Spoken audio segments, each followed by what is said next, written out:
Season 1, Episode 2, The Consciousness Test.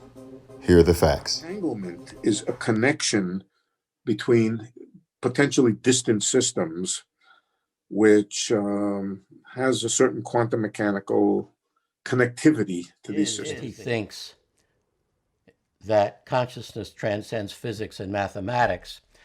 But you would like me to convince you of it. I mean, I find this is the hardest thing in the world to convince anybody of. Yeah. And you can't do it in an hour or 2 hours, 3 hours, weeks, maybe months can do it of discussion. It's a connection between potentially distant systems, which has a certain quantum mechanical connectivity to these systems.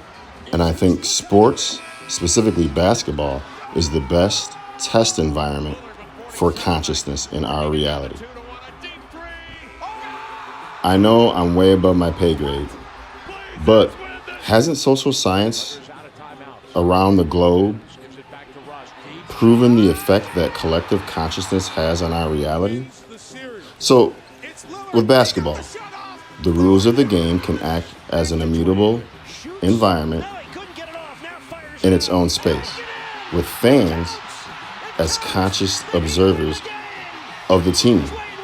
Now, the fans can only affect the team space by frequency, the hometown crowd. We've all seen fourth quarter comebacks. Right here is a 14-year historical data set of the NBA.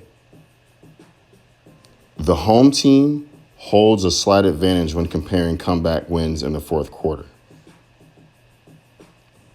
That is the epitome of collective consciousness of a home crowd entangled with their team. If you really want to prove consciousness and that it is a factor in quantum mechanics, physicists should start looking at the NBA historical records. The home team experiment has been recorded since the dawn of sports, and it's quantifiable data that we can measure using probability of the wins and quantum mechanics together. Intuitively, would think stands outside of mathematics, not something that can be described in that particular language. So is that enough to really understand consciousness? Or is consciousness something that is much more perplexing than any of the qualities of the world that we've been talking about so far?